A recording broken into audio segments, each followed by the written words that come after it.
What's up, everybody? Mark with Coffee&Toys here, bringing you another G.I. Joe vintage / classic action figure unboxing and review. That's right, it is Sunday once again. It is WrestleMania Sunday, by the way. So let me know in the comments if you guys are watching WrestleMania, because I watched Saturday's WrestleMania, and I don't know if I've been watching this stuff too long. I managed to predict every match except the tag match. So if you're watching WrestleMania, tell me what you thought about it in the comments down below. But yeah, I was actually pretty proud of myself. I was actually able to guess the outcomes of the matches. My wife and I actually wind up doing that anytime we watch one of the pay-per-views. We just try to guess. And I believe last year's WrestleMania, my wife got more matches correct than I did. But this year, different story. So can't wait for WrestleMania Sunday main event. Looking forward to all those matches. But like I said, it is Sunday, and on this channel, on Sundays, I unbox what I call classic vintage G.I. Joe figures. And now for that, I mean anything from 1982 all the way up to 2016. Anything in that range, basically anything that isn't classified is considered classic at this point, or vintage if you want to say specifically from 82 to 94. But today we are going to do something a little more on the classic side and not so much on the vintage side. So for today, before we go too far, I should probably say I do have my coffee today. This is the Green Mountain Black Granite, which I have been drinking for a while. And it's an espresso blend, very dark, very heavy tasting, but also provides that extra little boost of caffeine that I desperately need today. So with that being said, we are going to review on the channel today after I take this sip of coffee. Okay, we are going to review a 2-pack of figures that came out in 2003, and that 2-pack is from the Spy Troops era of G.I. Joe, and I am talking about the Cobra Viper and the Cobra Alley Viper. Let's talk about it.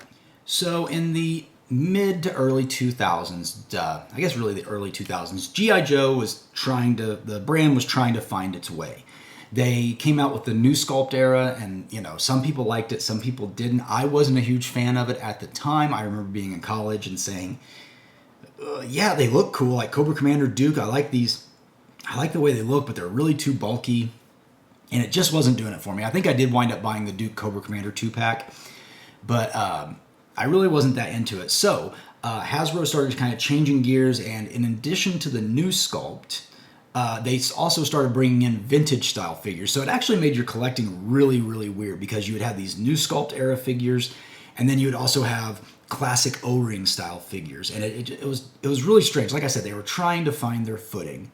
Now, the Spy Troops subline of toys was really fun, because I remember the one toy I really liked was the Shipwreck that you could dress as Cobra Commander. I thought that was a really fun figure, and I like that 2-in-1. Sometimes he would just be a Cobra Commander, and then other times he would actually be Shipwreck. So he switched in between on my Joe side and my Cobra side, depending on what I was feeling that day. But yeah, so they started coming out with these O-ring figures, which brought a lot of older fans back in, because, like I said, that new sculpt era wasn't really exciting for some people. It was very, very different. The other thing was those new sculpts didn't have O-rings. And then they switched it, and they wound up doing new sculpts with actual O-rings. So it was a very, very confusing time in the G.I. Joe collecting community, and at Hasbro, I'm sure, trying to figure out what fans wanted.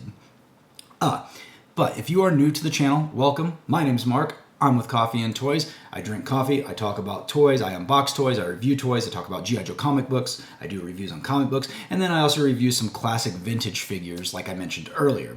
So what I'll do on the channel, as you can see behind me, I am primarily an out-of-box collector, but what we'll do with today's review, we will review the figures in the package, we'll talk about it, and then we'll get to the real fun stuff where we actually open it up, we look at the figures, we talk about some more, we accessorize them, and then I kind of give you my final thoughts on the figure and what I think about now that I've actually owned this figure. And these are really fun for me, because this is going back. These Sunday reviews are really fun because I'm going back in time and I'm buying stuff that I remember getting as a kid or as I was in college, like I said earlier. These are really fun to do. These are probably one of the most fun videos I do for reviews during the week, is reviewing stuff that is this vintage / classic from many years ago. So with that being said, let's hop on over and check out the Cobra Spy Troops, Alley Viper, and Viper. All right, here we have it. G.I. Joe versus Cobra, Troop Builders, Spy Troops, Alley Viper, and Cobra Viper. I vaguely remember seeing this on the shelves back in 2003. That is when this figure set came out. And I mean, to me, in retrospect, this is an amazing set just because it is indeed troop builders. But man, there's a lot going on with the packaging. So let's dig into this packaging a little bit because it's absolutely crazy. So starting at the top, the most prominent feature is the classic style G.I. Joe logo from the 60s, yet it's blended with a real American hero. We got the red, white, and blue stars, but it's the old school image with the real American hero versus Cobra with the classic Cobra logo. And then over here we have the new era of G.I. Joe figures. Got Snake Eyes, Duke, Tunnel Rat, Scarlet, and I don't know if that's Heavy Duty or Roadblock. To be honest, I don't know. We'll zoom in and see if we can figure it out. Because it looks like Heavy Duty, but because he doesn't have the goatee, but I don't know. But yeah, this is a very interesting time. Now, oh, this is interesting. It also says there's a comic inside. Oh, did not know that.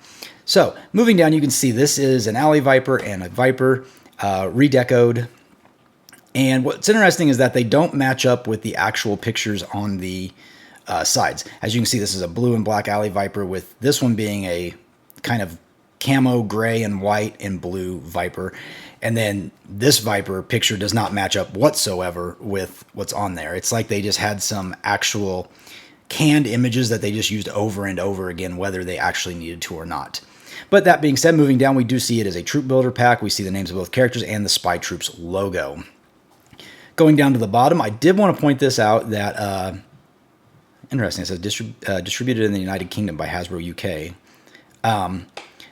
The 4 battle points, proof of purchase. Now, I don't remember what you could... Now, battle points were just the upgraded version of flag points, I believe. But I cannot tell you for the life of me what you could buy in 2003 with these battle points. So if somebody knows, please drop a comment and let me know what you could actually get with battle points, because I don't remember. But spinning it around in the back, we do see it's pretty plain. This was on the back of all of them. G.I. Joe versus Cobra, a real American hero. G.I. Joe is the code name for America's daring, highly trained special missions force. Its purpose to defend human freedom against Cobra, an evil organization determined to rule the world. The G.I. Joe team is made up of experts in different disciplines, and they fight for freedom wherever there's trouble, on land, on the sea, or in the air. The G.I. Joe team must be ever vigilant to stop the evil plans of Cobra, so they have created Spy Troops, an elite force of G.I. Joe members disguised as the enemy to stop Cobra from the inside. But G.I. Joe must be on guard because Cobra has developed its own Spy Troops forces who will go undercover to sabotage G.I. Joe, a real American hero. And of course, down here you've got... sorry, I'm actually reading this. GIJoe.com. And now this is the one that threw me. It was the G.I. Joe G.I. Joe versus Cobra Club 1866 Go G.I. Joe. And I don't recall what that is. Maybe that had something to do with those battle points. Of course, this is not for any children suitable under 3 years of age. And yeah, this set came out in 2003 as part of the Spy Troops. Well, that's interesting. Ages 5 plus up here, but if you go over here, it says not suitable for children under 3 years because of small parts. See, everything all over the place, man. I do not understand this. But we'll take one final look at the box, and now's the fun part where we actually unbox this and we talk about the figures. All right, let's get to unboxing this figure. I forgot I actually show you guys the unboxing, so we will just get right down to it. So there's that. Oh, I see the comic. I didn't realize it was actually the background. It's actually that yellow. Oh, that popped out very nicely. Oh, it's a tray. Very, very nice. So we have the outer tray, which is the figures. And then we have an inner tray, which is the accessories. And then we have this exploding background, which inside looks to have a comic and a couple other things, actually. So we will pull that out of the way. That's actually a very nice setup there. Okay, I guess we'll get to find out what you could use those battle points for. So there we go. We have the comic Face to Face. It looks like it's Zartan and Shipwreck, Chapter 6, written by one Mr. Larry Hama. So this could be fun to kind of thumb through. But before we get too far, let's go ahead and see what else is in here. Okay, we have the insert figures. Okay, this is for the ghillie suit that one of the figures comes with, so that's pretty cool. Nothing on the back. And then finally, we do get the Built to Rule insert. And if you don't recall, Built to Rule was basically G.I. Joes and Legos together. But it wasn't actual Legos, the whatever version. It was Creo before Creo came out. As you can see, there's some accessories, action building sets. Look for them in any toy construction aisle or construction toy aisle. So very cool. I did not own any of these growing up. So let's go ahead and check out the figures. We'll get them out of here. That's some really, really old tape. 21 years old. So let's go ahead and pop out the Alley Viper and set him down. Or stand him up. Maybe we'll just set him down. And the Viper. Okay. So let's see if we can get these guys to stand up on their own. Not having much issue yet. Cool. And I'll just move the accessories off to the side for a moment. Wow, there's quite a bit here. I mean, this is I wish I knew how much these packs were back in the day. I'm going to guess they were like $6 or $7. Because, man, wouldn't you like to be able to get these figures for $6 or $7 today? I think, truth be told, I believe I paid around $30 for this two-pack. But it's okay, because I do like both these characters a lot, and you can never have too many Alley Vipers or Cobra Vipers, in my opinion. So let's start off with the Alley Viper right here. So the Alley Viper is cast in blue and black. Oh, that is a tight joint. Oh, there we go. So, very nice. This is primarily, I'm going to go ahead and move him out of the way so it's not trying to focus on him. This is primarily Alley Viper version 2, but there are some subtle differences here. So, head, arms, upper body, torso maybe, I can definitely tell you is Alley Viper version 2. However, these legs are different. These legs, I believe, belong to Duke. I think these are Duke's legs, version 1 Duke. So let's zoom in and take a look a little closer. Yeah, just moving down the body. Definitely Alley Viper V1, or I'm sorry, V2 from the waist up. But I am almost positive those legs are Duke's, because that sidearm looks very familiar. And then, of course, there's the boot knife. And then moving on the back, we can see that it does say Hasbro 1987. Okay, well, if that's 1987, is that Alley Viper V1's waist? I should go look, because I think I have an Alley Viper V1. Maybe I don't. Definitely have some V2s. But anyway, ooh, I do like this insignia right here. That silver insignia really pops. Let's get a close-up of that. That is really nice. Wow. This is a fun figure. I am digging the blue and black. That reminds me, this seems more urban than the oranges they gave us throughout the years for this character. And the eyes definitely have a good pop on them too. Look a little bit crazy. So yeah, so this is the Alley Viper that comes in the set. Very, very cool. So we'll go ahead and put him off to the side temporarily, and we'll jump into the Cobra Viper. Now this is a fun one as well. Definitely got some interesting color palettes going on. So let's just zoom on in, starting with the head. So we have kind of this pewter-colored helmet or face mask with the kind of classic Viper. Well, I don't know. It's almost like a navy blue. It's very dark. And as you can see here, you can see, I don't know if time has taken its toll on this, or if those actual, if that blue is meant to be a different color, because everything else is a very dark, but then you see that lighter blue popping out. The other nice thing is we do get this red vest with the black grenades, and a nice inverted Cobra logo with white outlinings, but that's it, and the red from the plastic underneath showing through. And then moving down, we see he's got his black bracers on his arms, and these are not the Viper legs either. These are not. Well, now that's interesting. The lower legs are definitely the Bat version 1. Wow. Oh, well, that's the whole leg, because that's part of the Bat 2, the Bat V1. So now this brings up an interesting thought and an interesting conversation. So, is the waist the Bat's 2? I think it is. I think the waist down is all Bat V1, and the upper portion is Viper V1. So they built this figure from two different figures, just like the Alley Viper with Duke's legs. Does that mean to me, that means they at least had part of the original bat mold available to them. But all during, they never re-released the Bat V1 that I recall. He only came out, Bat V1 originally only came out in, 85?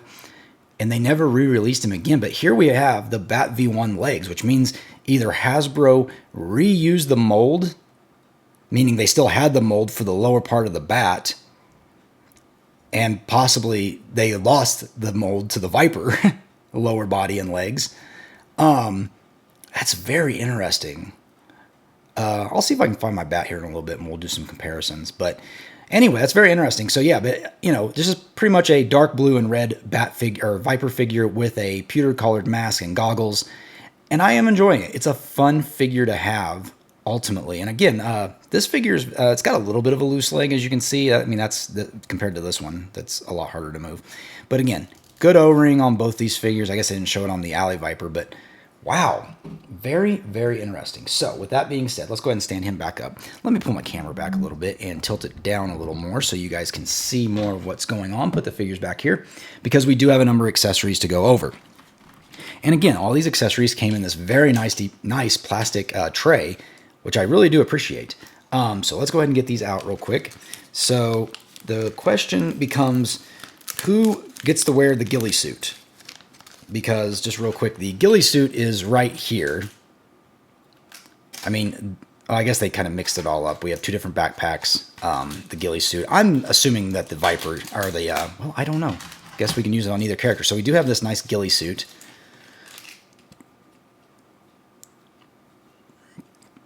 I'm trying to figure out how it goes over the character. It's just kind of a mess right now. I was looking for like a head hole, but I don't really see one. Oh, there we go. There's some sort of hole right there. Maybe that's an armhole. Okay, so there's two armholes, one on this side, one on this side, and this would actually be the front. Okay, so there's the ghillie suit. That's really neat.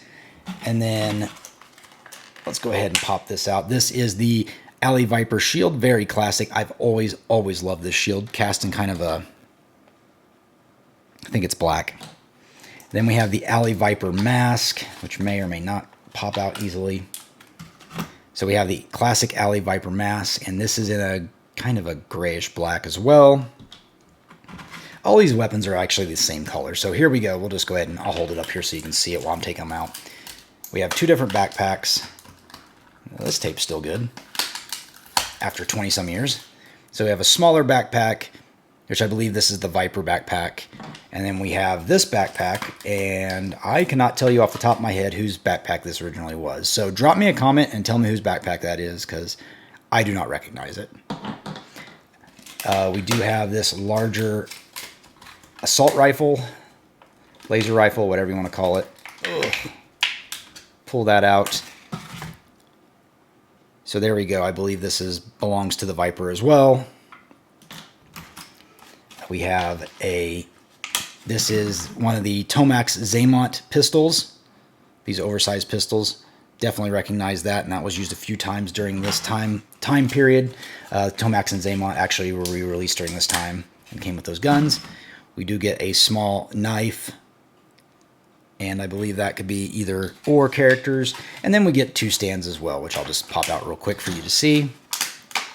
Okay, so with that being said, I'm going to cut away. I'm going to get these guys accessorized, and then we'll do some final thoughts, some comparisons, and then we'll also cover that comic book a little bit because I'm kind of interested in talking about that as well. Okay, I have gotten both figures fully accessorized. They do hold all their weapons, which is very nice. As you know, I like it when a character can hold all of its weapons.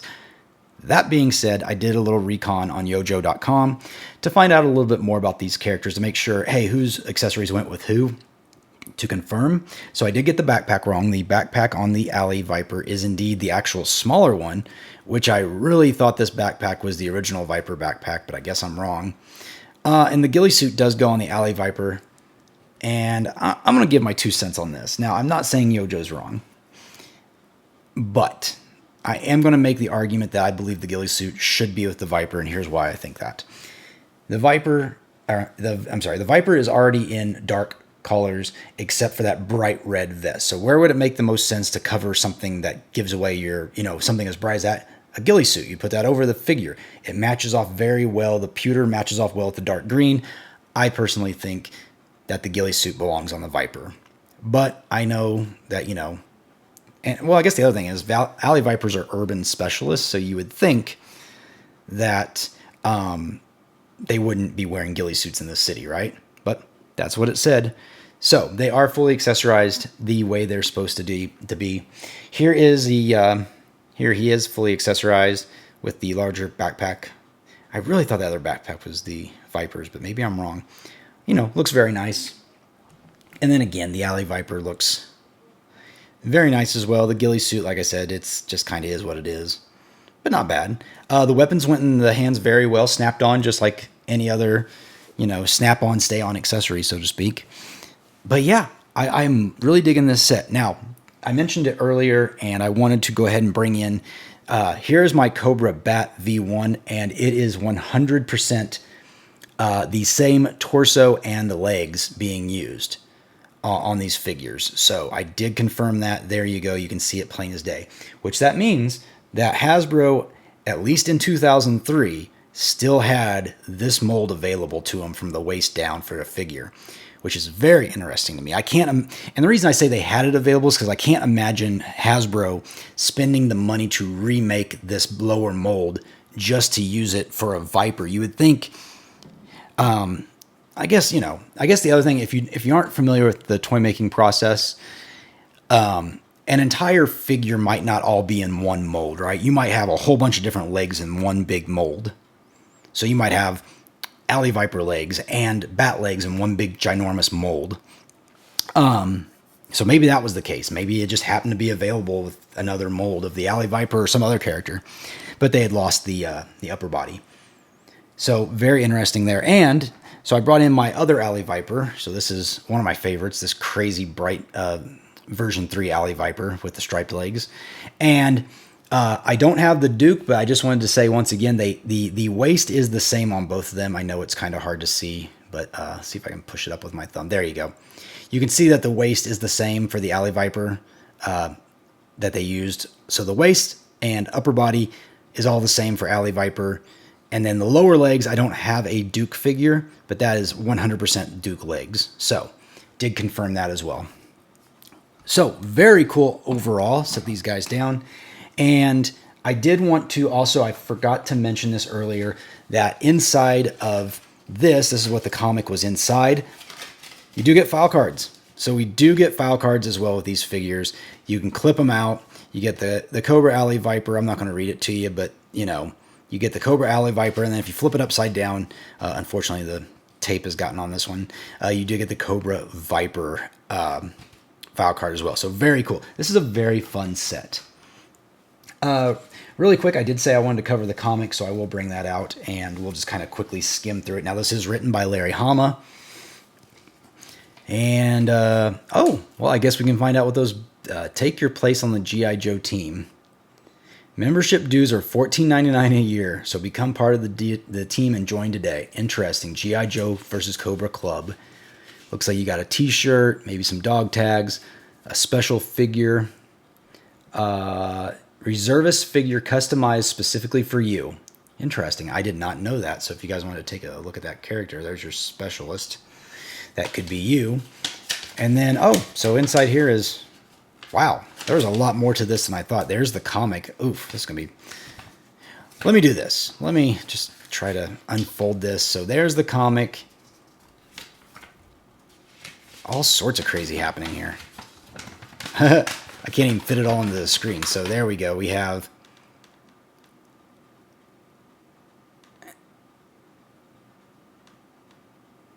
Cobra Commander wearing some sort of fancy goggles and mask. All sorts of crazy stuff going on with this comic. I'm not going to read the whole thing, but clearly you can see there's two different shipwrecks, and one of them's probably Zartan. Agent Faces punching Zartan. A lot of absolute crazy going on. Again, this is written by Larry Hama. It does show you all the books up here in the corner. Find these and other great G.I. Joe books from Scholastic, wherever books are sold. Interesting. Anybody else remember Scholastic? Oh, and here we go. This is basically the cross-sell for all the figures that came out during the time. So this shows you how you can use the spy gears to switch people with some of the action figures. And again, these are all new mold figures that they're showing here. But clearly this 2-pack we got is classic vintage style. Oh, there's another Alley Viper with the ghillie suit. So I guess the ghillie suit does go with the Alley Viper. I don't remember any Alley Viper with silver mask. Anyway, I'm getting off track here looking at this. Did not realize that came with it. There is a lot of stuff with this 2-pack. This would have been a very fun 2-pack to own back in the day. But yeah, I am super glad I picked this up. And if you're glad that I reviewed it, please leave a thumbs up because that really helps out the channel. Make sure you subscribe, hit the bell notification, set it to all notifications down below. Again, on Sundays, I do the vintage/classic action figure reviews. It's definitely a walk down memory lane for me that I really like to do, and I love doing these types of unboxings. It's really fun. Basically unboxing something that, you know, not 50 other YouTubers are also unboxing. It's fun to do these old school things and just talk about these figures and kind of, you know, reminisce and remember and talk about why these figures, you know, hypothesize why they got built the way they were and what Hasbro was thinking at the time. Very fun stuff. I enjoy talking about it. Thank you so much for listening to me ramble. I kind of did a little more than usual today. But again, if you could like the video, really appreciate it. Otherwise, I'm Mark. You've been watching Coffee with Toys, and I'll see you later.